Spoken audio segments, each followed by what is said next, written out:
정부가 발표한 향후 5년간 국정 운영 세부 계획 가운데 주택 공급 확대와 주거 안정 방안이 주목을 받고 있습니다.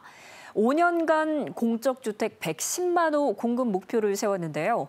국정기획위원회 기획위원으로 비전을 제시했던 김세용 교수와 함께 자세한 이야기 나눠보겠습니다. 교수님 안녕하십니까? 네, 안녕하십니까? 네, 국정기획위 경제 2분과 기획위원으로 직접 참여를 하셨습니다. 정말 치열하게 이 5개년 계획을 세우셨는데 어떤 제안을 했고 그리고 소회랄까요? 그런 게 있다면 말씀 부탁드립니다.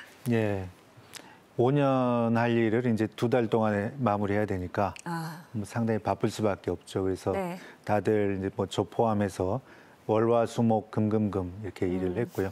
저는 이제 제 전공 분야인 이제 주택이라든지 그다음 도시개발이라든지 균형발전 분야 이쪽으로 이제 주로 많은 제안을 했었습니다. 네. 계획을 보면 앞으로 5년 동안 공적주택 110만 가구를 공급하겠다라고 했습니다. 숫자로만 보면 엄청나게 많은 규모의 공급인데 어떻게 이 숫자가 나왔고 그리고 어떤 방식으로 추진이 되는지 그 부분 설명해 주시죠. 110만 호니까 이제 지금보다 상당히 확대된 물량이에요. 네.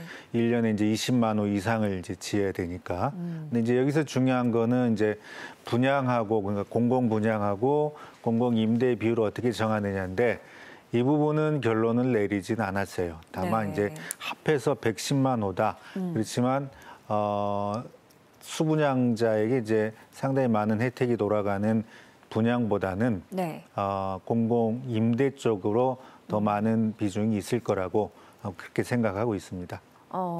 지분 적립형 주택을 공급한다라는 내용도 있던데 이건 어떤 내용입니까? 네, 그래서 이번에 이제 특이한 점 중에 하나가 정부가 이제 적극적으로 나서가지고 지분 적립형을 공급하기로 했는데 예. 지분 적립형은 이제 초기에 다들 이제 돈이 많이 가진 게 없으니까 예. 20%만 내면 그리고 이제 나머지 80%는 공공이 부담하는 거죠. 그렇게 해서 소비자에게 등기를 해줍니다. 그리고 나머지 80%는 향후 한 20에서 25년에 걸쳐서 갚아나갈 수 있는 그러니까 공공 자가를 확대하는 그러한 정책으로 볼 수가 있습니다. 네, 알겠습니다. 그럼 이 신혼부부가 내 집 마련을 해야 또 네. 아이도 많이 낳고 네. 결혼을 많이 하고 하지 않겠습니까? 신생아 특공제도를 신설한다라고 하는데 이건 어떤 방식입니까? 그러니까 이제 결혼을 많이 안 하고 예. 그러다 보니까 출생도 적어져서 지금 이제 매년 신생아가 20만 명대로 떨어졌어요. 네. 그래서 지금 베이비 부모 분들은 매년 한 100만 명 이상씩 태어났었습니다. 그게 예. 비하면은 거의 한 5분의 1 가까이 된 건데 5분의 1이요. 그렇게 지금 우리가 그렇게 돼버렸어요. 예. 50년 만에. 자, 그런데 이제 문제는 이걸 계속해서 아이를 낳게 하고 그러려면은 이분들이 결혼 안 하고 아이 안 낳는 가장 큰 이유, 좋은 일자리와 주택. 네. 그런데 주택이라도 좀 해결을 해주자. 근데 이제 지금도 물론 그 신생아 특별 공급이 있어요. 있는데 굉장히 좀 복잡하게 돼 있고 여러 개 좀 나눠져 있거든요. 네. 그래서 이거를 단일화하고 물량도 늘리자 이런 방향으로 생각하시면 되겠습니다. 그러면은 신생아라고 하면 구체적으로 태어난 지 몇 개월 이내에 혜택을 받을 수 있는 걸까요? 신생아로 인정이 되려면 예. 태아도 돼요. 임신만 하면 되고. 사진을 이제 보여주셔야 되는데 현행 좀 그렇게 돼 있어요. 그러면은 한계는 어느 정도입니까? 그럼 한계라면? 몇 살까지 혜택을 받을 수 있는? 그게 지금 5살이든가 제 정확한 숫자는 기억이 안 나는데 하여튼 애가 태어나고 몇 년 안에 그걸 신청을 하시면 되는 거죠. 알겠습니다. 청년이나 신혼부부가 또 집을 사려면 초기 비용이 가장 부담이 되는데 다양한 유형의 공공 분양 임대주택을 공급한다라는 방침입니다. 네. 어떤 유형들이 신설됐습니까?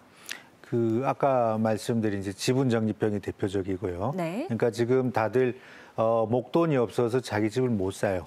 그러다 보니까 이제 전세, 월세, 임대 이쪽에 의지하게 되는데 그러다가 이제 자가 획득하는 시기를 놓치는 분들이 있고 그다음에 영끌 뭐 이런 용어까지 우리가 생겼잖아요. 예. 그래서 이제 이번에 나온 정책안 중에는 지분 적립형이 대표적이고 네. 그다음에 이제 토지 임대부라 그래가지고 건물만 소유하고 토지는 소유하지 않는 그렇게 되면 주택가격이 좀 내려가겠죠. 예.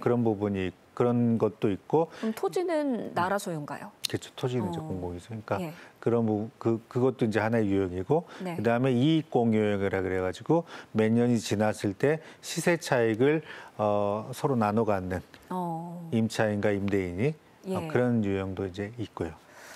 네, 또 1인 가구가 요즘 계속 늘고 있지 않습니까? 그런데 아파트 값은 1인 가구가 부담하기엔 너무 천정부지로 네. 올라버려서요. 1인 가구를 위한 혜택도 있습니까? 1인 가구가 이제 지금 전체 가구 유형 중에 가장 많게 됐어요. 네. 35%가 넘는데, 근데 이분들이 이제 1인 가구의 특성이 우리가 그걸 세심히 잘 파악해야 되는데 굉장히 주택에 대한 요구 사항이 다릅니다. 이제 여성이 다르고 고령자 1인 가구가 다르고 그다음에 뭐 문화예술인 1인 가구가 다르고 뭐 이런 식이에요. 예. 그래서 그냥 1인 가구라고 뭉뚱그려서 하지 말고 그 각각의 1인 가구에 맞는 특성의 주택을 공급을 하자. 그러니까 훨씬 더 기존까지 해왔던 것보다는 세밀한 공급을 하자. 수요자 요구에 맞는 공급을 하자. 예. 이제 그렇게 생각하시면 될 것 같아요. 알겠습니다. 또 이제는 고령화 시대라서요. 고령화에 맞춤형 주거도 큰 과제입니다. 네. 아무래도 어르신분들은 안전이라든지 아니면 치료, 의료 같은 부분도 중요하기 때문에 이것이 결합된 실버스테이 형태의 복지도 추진이 된다고요? 네네. 그래서 작년에 이제 우리나라가 65세 이상의 인구가 네. 전체 인구의 20%를 넘어섰어요.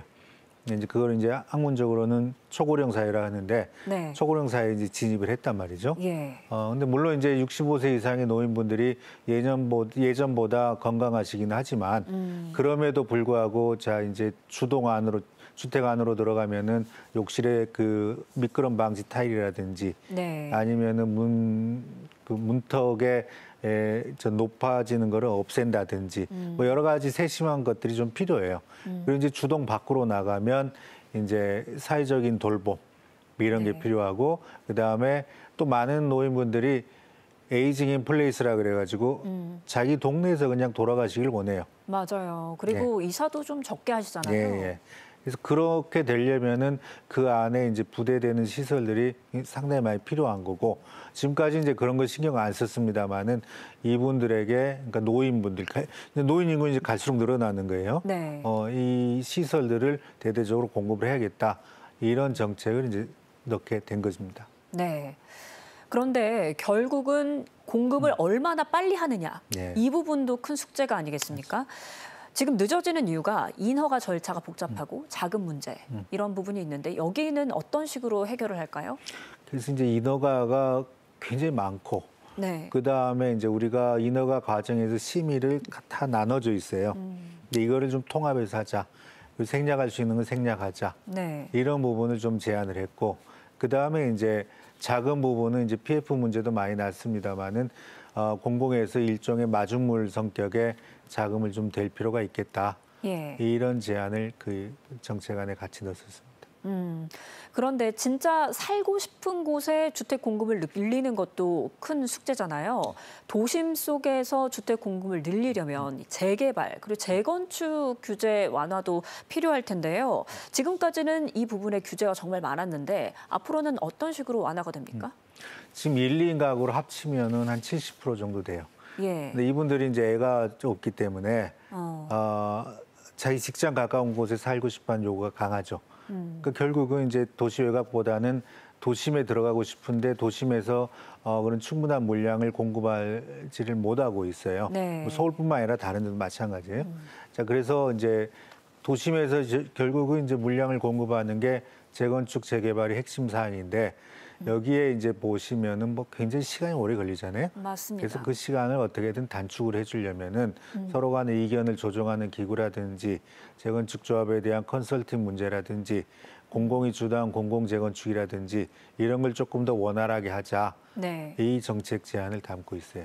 네. 그런데 중요한 게 원주민들이 쫓겨나면 여기에 따른 부작용도 무시할 수 없잖아요. 네네. 이 부분 대책도 있습니까? 그 지금 서울 같은 경우는 원주민의 정착률이 20% 안팎인데, 네. 그러니까 5분의 4가 이제 외지인이 들어오는 거예요. 다시 말해서 상당수 쫓겨나가는 건데, 그래서 이제 아까 말씀드린 지분 적립형 주택 같은 경우는 초기에 네. 내가 작은 자본을 갖고도 내 집을 가질 수 있잖아요. 예. 그렇게 되면은 쫓겨나가는 비율이 상당히 줄어들게 되죠. 그래서 재건축 재개발의 경우에도 이 지분 적립형 주택을 적극적으로 넣는 부분들이 이제 그런 디테일들이 필요한 거죠.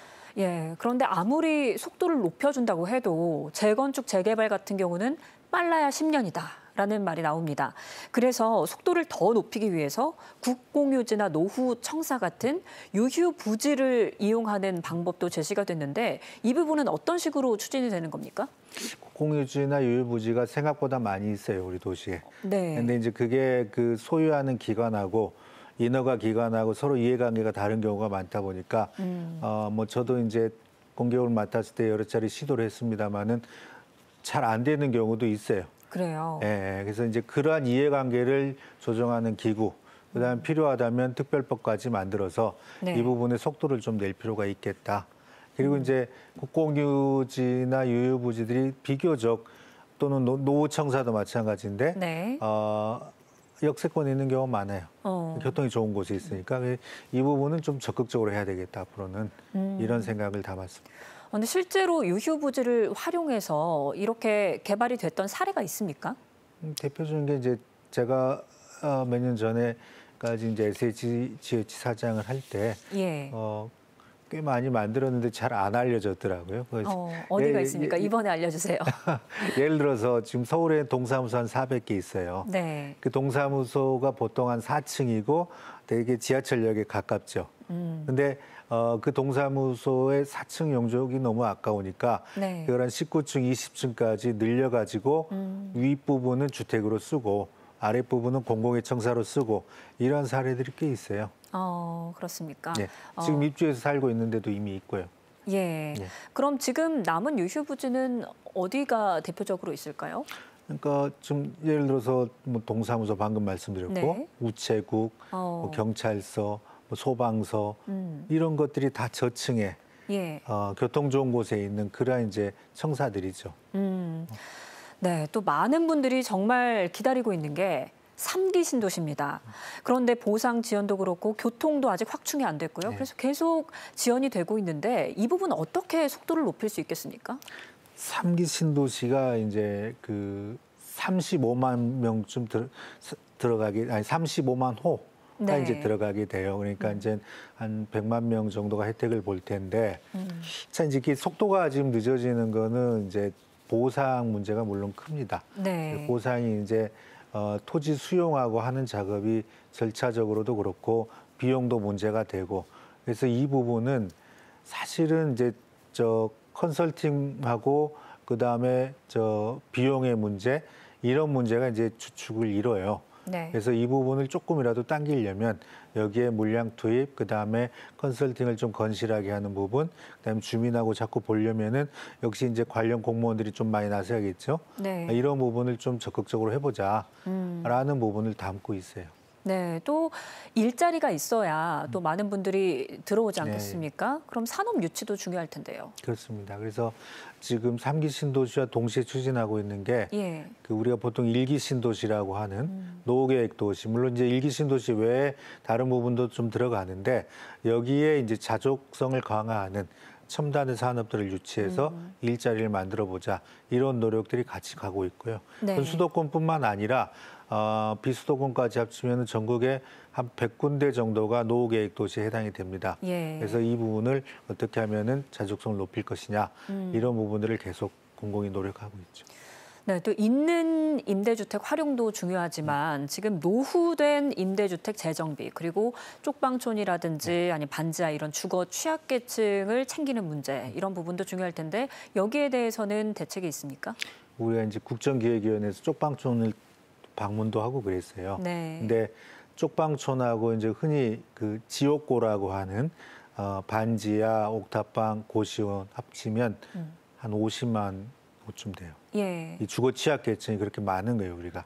그래서 이 부분에 대해서 뭐 재개발의 수법을 쓰건 공공주택 특별지구로 지정해서 하건 간에 예. 최대한 빠르게 사실 좀 위험한 주택들도 있거든요. 그래서 이거를 바꿔야 되고 그다음에 이 최소 주거 기준이 지금 우리가 법으로 정해져 있는데 네. 그 부분을 시대에 맞게 좀 고쳐주자. 이렇게 해서 취약계층이 보다 나은 환경에서 살 수 있게 해주는 거.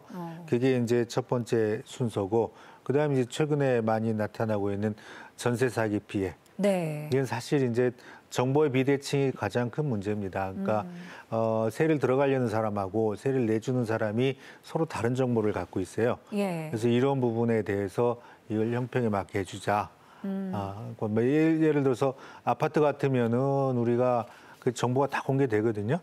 근데 이제 연립 빌라가 그게 안 되는 경우가 많아요. 네. 그리고 이제 특별법이 지금 만들어졌습니다만은 이 개정을 통해서 처벌 조항도 좀 강화해야겠다. 이렇게 지금 가고 있어요.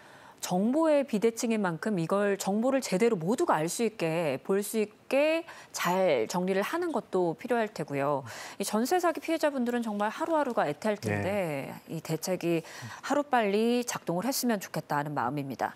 이렇게 다양한 대책이 마련이 됐는데요. 궁극적으로는 주택 시장을 좀 안정시키고 국민들의 불안을 덜어주는 게 목표 아니겠습니까? 이게 현실적으로 어떻게 작동을 할지 기대되는 효과 설명해 주시죠. 잘해야 작동이 되죠, 이제. 그래서 사실 이제 이 로드맵이라는 거는 큰 틀에서 방향을 제시한 거고, 네. 그걸 이제 제대로 하려면은 온갖 디테일이 다 제대로 작동을 해야 되고, 그다음에 아주 세심하고 또 추진력이 있어야 되고, 또 재원, 그다음에 입법 이런 부분이 이제 필요합니다. 그러니까 네. 뭐 어느 한쪽에서 한다고 해서 되는 건 아니고 정말 합심해서 해야 우리가 5년 후에는 그래도 지금보다는 나은 주거 환경에서 국민이 살 수 있겠다 이런 생각을 합니다.